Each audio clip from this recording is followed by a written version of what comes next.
Tai sveiki visi, esu Monika Auksutytė, gidų ir kelionių vadovų mokyklos Guidelines Academy įkūrėja, tuo pačiu ilgametė gidė ir kelionių vadovė natūralu. Ir šiandien pasivaikščiosim po Vilnių. Pasivaikščiosim po Vilnių šiek tiek gal kitaip, taip kaip lietuviams ne visai įprasta pasivaikščioti po Vilnių. Pamatysime Vilnių užsieniečių akimis, užsienio svečių akimis.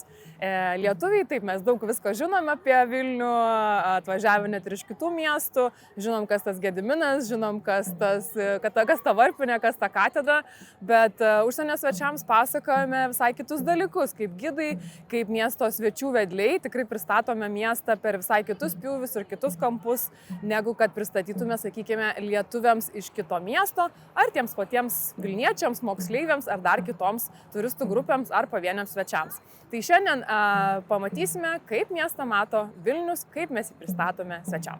Vilniaus ekskursijas iš tikrųjų labai dažnai pradedam būtent Katedros aikštėje, čia kur dabar ir esame, toks atskaitos taškas, nulinis taškas miesto, dažnai būtent iš šitos pusės tada ir keliaujame link gilyn į senamiestį, dažnai užbaigiame prie Aušros vartų, kartais Rotušės aikštė, kaip jau išeina, kiek jau laiko svečiai miesto turi. Tai čia ir pradėsim šiandien ir iš tikrųjų čia galima kalbėti labai daug. Katedros aikštė siūlo nepaprastai daug įvairių objektų, nuo Gedimino pilies iki Gedimino paminklo, iki Varpinės, iki pačios katedros ar ne už manęs. Tai iš tikrųjų, jeigu turime anglakalbius svečius, dažnai su jais ir pradedame čia, būtent nuo šios plytelės, kaip bebūtų keista.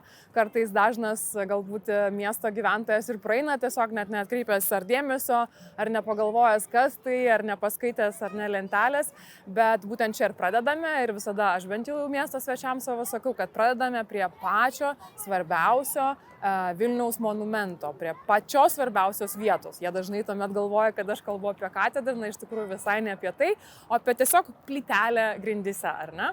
Tai kas čia per plytelė ir kodėl mes apie ją tiek kalbame ir kodėl nuo čia dažnai pradedame, tai būtent plytelė pažymėti Baltijos keliui.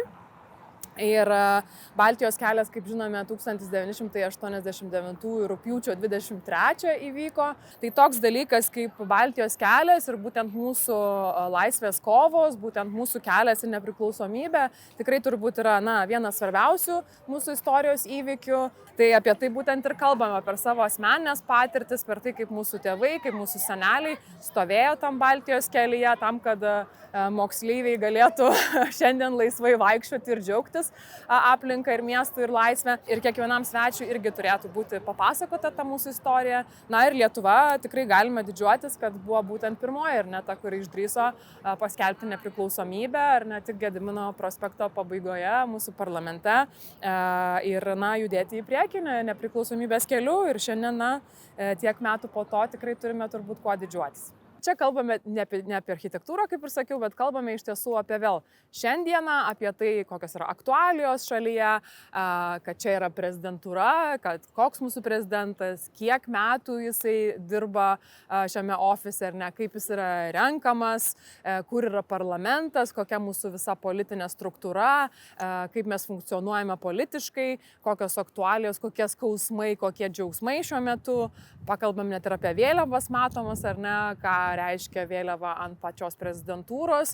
Jeigu vėliava yra ant pastato, būtent ta pati viršutinė prezidentinė vėliava, tai jei ji plevėsuoja, tai reiškia, kad prezidentas yra šalyje šiuo metu, jis ne vizituoja kažkur užsienio šalyse, o būtent yra Lietuvoje. Taip, jeigu vėliavos stovas tuščias, tai tuomet aišku žinome, kad prezidentas šiuo metu išvykęs, ir galime pasigūglinti, kur jis ten keliauja ir kaip jis mus atstovauja. Atvykome į Vilniaus universitetą. Ir čia, aišku, kalbame su svečiais tikrai apie labai daug ką, šiek tiek ir apie architektūrą, kaip būtų keista, bet tikrai labai tokio, itališko, renesansinio, barokinio kiemelio vaizdai, tikrai puikūs kampai čia fotografijoms, ir svečiai tikrai turi ką po to parodyti grįžus draugams. Tai universitete, kaip nepasigyrus, tikrai senas mūsų universitetas, 1579 metais įkurtas kaip jėzuitų akademija, ir vėliau transformavusis į universitetą, tokį puikų, gražų ir didelį. Na, aš visuomet bent jau, kai turiu svečių, sakykime, iš Amerikos, aišku, nepraleidžiam progos paminėti, kad mūsų universitetas net ir už Harvardą senesnis, tai kodėlgi ne, jeigu yra proga pasigirti, šiek tiek reikia savo ir pakelti uodegą. Tai iš tiesų, čia ir Šventų Jonų bažnyčia puikiai atsiveria vaizdu, į kurią galima įeiti, kurią galima apžiūrėti, kur studentai turi savo ceremoniją mokslų baigimo, diplomų įteikimo, ar ne. Čia ir Napoleono kepurė žymioji, kaip vadina ir studentai, ir kartais net ir svečiai patys identifikuoja, kad šitas pastatas Napoleono kepurę primena. Tai kažkada morgas, kaip sakom, buvęs, po to kavinė, kuo tik tai nebuvo šis pastatas. Tuo pačiu yra aukščiausias statinys Vilniaus senamiestyje, tai Jonų varpinė, į kurią vėlgi galima pasikelti. Puikus vaizdas iš ten atsiveria, kadangi aukščiausias pastatas, tai tikrai pats gražiausias, geriausias vaizdas Vilniaus bokštų, bažnyčių, stogų raudonųjų atsiveria. Tikrai apsilankyti verta kiekvienam ir mūsų svečiai taip pat lankosi ir mėgsta. Kalbame čia su svečiais daugiausia apie kas universitetas yra dabar. Tikrai, dėja, ne visi žinos įžymius studentus ar įžymius profesorius, kurie čia kažkada mokėsi, paminėm vieną kitą, bet daugiau kalbame vėlgi apie šiandien, ar ne, kiek kainuoja mokslas Lietuvoje, kad daugelis mūsų yra iš tikrųjų, laimingi nieko net nemokėti, ar ne, viskas yra kompensuojama. Kad universitete mokosi virš 25 000 studentų šiuo metu, irgi tai didžiausias universitetas Lietuvoje. Čia turime tik tai tą istorinį kompleksą, bet tikrai kiti skyriai, kiti fakultetai yra padalinti per miestą. Tai čia tikrai daug ką yra papasakoti ir daug ko vėlgi yra pasigirti, nes ne kiekvienoje šalyje, sakykime, mano svečiai iš Amerikos tikrai moka labai brangiai už mokslą. O čia galime kiekvienas, jeigu gerai mokomės mokykloje, tikrai galime ir nemokamai mokytis toliau. Tai daug pagyrų, žodžiu, šioje vietoje turim savo ir savo miestui universitetų Vilniaus. Esame pagrindinėje miesto gatvėje, pagrindinėje senamiesčio gatvėje, Pilies gatvėje. Ir aišku, čia daug ko yra žiūrėti architektūriškai. Pirmiausia, matome signatarų namus už manęs ir signatarų namai vėlgi, aišku, mums primena Lietuvos istoriją, apie nepriklausomybę mūsų, būtent pirmąją. Svečiai tikrai visada nustemba iš dalies, kad mes turime net 2 nepriklausomybės datas, net 2 šventes, net 2 galimybės švęsti savo šalį. Parodome tikrai ir plakatas čia šalimais kaba, būtent signatarų, ir pats pastatas tikrai įspūdingas, kurį galima aplankyti ir iš vidaus. O pati Pilies gatvė, žinoma, be jos niekaip, nei lietuviams, nei vietiniams, nei svečiams. Visi keliai veda būtent į ją ir čia daugiausiai svečiams, žinoma, rekomenduojame vietinius restoranus, rekomenduojame paragauti lietuvišką virtuvę, nuo cepelinų iki šaltibarščių, iki visokių kitokių dar keistų lietuviškų patiekalų. Papasakojame apie suvenyrus, ar ne, paskatiname paremti mūsų ekonomiką, paprastai tariant, ką galima iš Lietuvos parsivežti namo, ką galima dovanų savo ar kitiems nupirkti.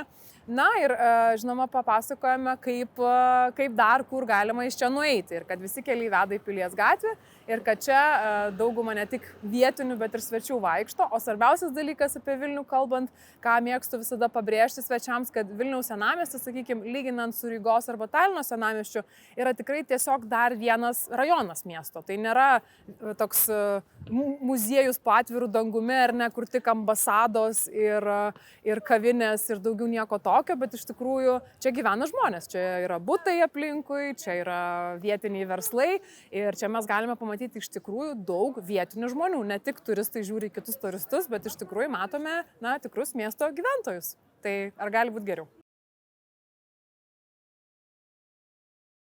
Tai esame vienam turbūt išskirtiniausių Vilniaus kampų prie Onos ir Bernardinų bažnyčios, 2 jos už manęs šiuo metu.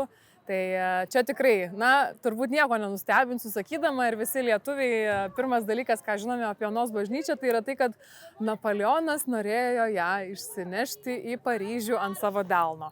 Kiek tame tiesos yra ar melo, čia daug diskusijų iš tikrųjų, daug kas įvairiai pasakoja, tačiau vis tik tai tokių šaltinių istorinių neturime, kad būtent būtų tokia frazė ištarta, ar būtų taip Napoleonas pasakęs. Napoleonas tikrai lankėsi Vilniuje, neabejotinai, ar ne? pakeliui į Rusiją ir atgal, tačiau Onos bažnyčios neišsinešė ant delno, vis dar čia liko. Tad, na, vėlgi, kai kurie gidai sako, arba kai kurie, na, ir istorikai sako, kad buvo daug žalos padaryta Onos bažnyčiai, vėlgi nėra visai teisinga, sakyčiau taip, nes, na, aišku, natūraliai miestas nukentėjo per įvairius karus, na, bet nuo Napoleono tikrai nedaugiau negu nuo kitų. Šiaip Vilniuje baroko yra daugiausia, kaip žinome, Vilnių vadiname barokiniu miestu, bet turime ir gotikinių puikių pastatų, tai štai čia jie ir yra, tie ryškiausi, gražiausi, įspūdingiausi. Vilnius nėra žinomas kaip gotikos miestas, tačiau turime ir daugiau gotikos pastatų, tačiau gotika labiau pasislėpusi mieste. Vienam kampe buvo perstatyta, užstatyta, pakeista, labiau barokinė renesansinį stilių. Tai taip ir žinom šiais laikais Vilnių ne kaip gotika, ypatingai po Liublino unijos, ar ne, kai Vilnius tampa tokiu labiau reikšmingų miestų, daugiau investicijų, daugiau klestėjimo mieste atsiranda, na ir čia tuomet turime pinigų, tai turime už ką ir statyti madingus pastatus tuo metu, ar ne, renesansinius, na ir vėliau barokinius.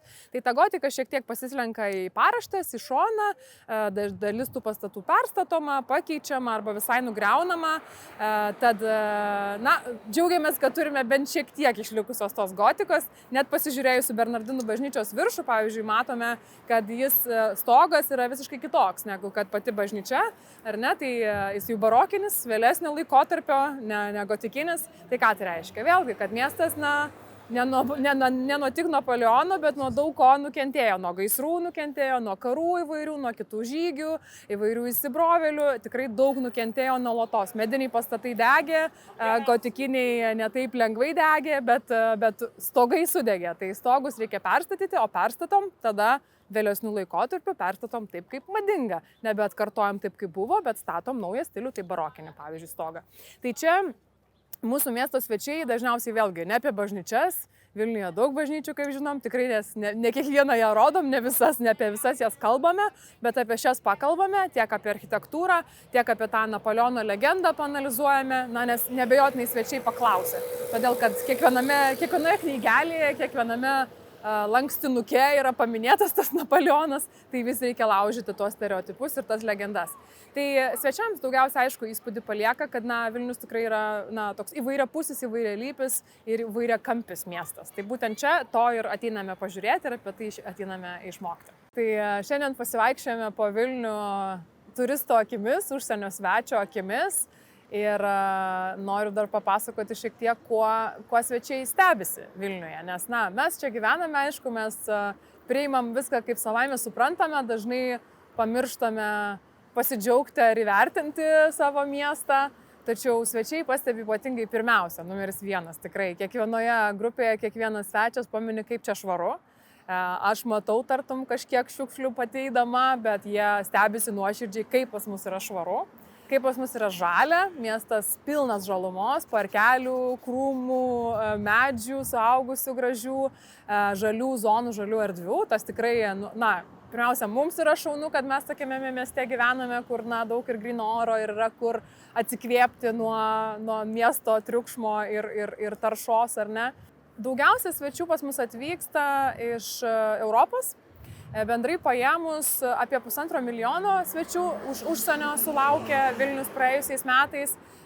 Daugiausia, žinoma, sulaukėme vokiečių, ispanų, Skandinavijos šalis, žinoma, kaimynai Lenkai atvyksta, bendra mūsų istorija, turi daug ką čia sužinoti ir prisiminti. Latvijai, Estai, žinoma, irgi. Na ir taip pat iš tolimųjų šalių daug kas atvyksta iš Amerikos, Australija, žinoma, ir Azijos šalis, Japonija, Koreja, Taivanas ir taip toliau ir taip toliau. Tai tikrai netrūksta tos įvairovės, iš kur žmonės atvyksta, ir yra tikrai juos ko nustebinti. Tai aš tik pakviesčiau visus taip kartais pažvelgti savo miestą turisto akimis. Visai tai tikrai sveika yra, pasivaikščioti kažką naujo, atkreipti dėmesį, pafotografuoti, galbūt paskaityti kokį vieną ar kitą faktą apie objektą, pro kurį praeinate kiekvieną dieną, kažką galbūt naujo sužinosite, ar apie jo istoriją, ar apie jo architektūrą.